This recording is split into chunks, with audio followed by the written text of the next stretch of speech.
You were able to get into the yard safely, but now the dog becomes aggressive and won't let you out. When you exit a home or yard, it can be one of the most dangerous parts of a site visit.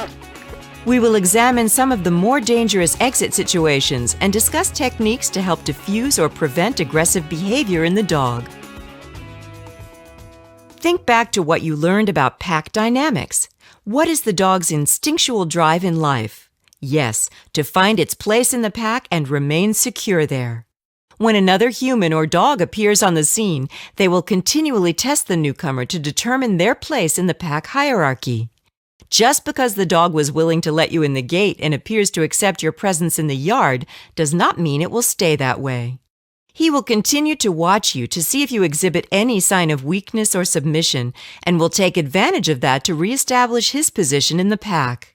As you move through the yard, you will have to pass the dog and eventually show him your back. These actions cause potential aggression to build in a dog, giving him the confidence to think that he can take this guy. That is why this scenario plays out over and over again. You come to the gate, and the dog lets you enter the yard without any problem or sign of aggression.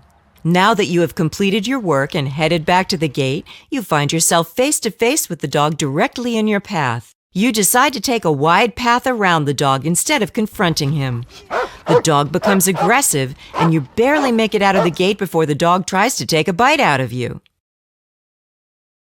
Now that you know why the dog turns aggressive when you try to leave the yard, you can use some of the skills and knowledge you have learned to proceed with a safe exit. First and foremost, you must always maintain a dominant posture and maintain eye contact with the dog even when walking by him. When you have completed your task and are ready to return to the gate, take a look at the dog. If he's looking submissive with intermittent eye contact, you are safe to walk past. However, you should always maintain eye contact with the dog and always present your front or side posture until you exit the gate. If the dog is maintaining direct eye contact with you, he will bite you as you walk past. In this case, you must reestablish your dominance by walking directly toward the dog, just as you did when you entered the yard. Using your dominant frontal posture will be your best bet for getting out of the yard safely.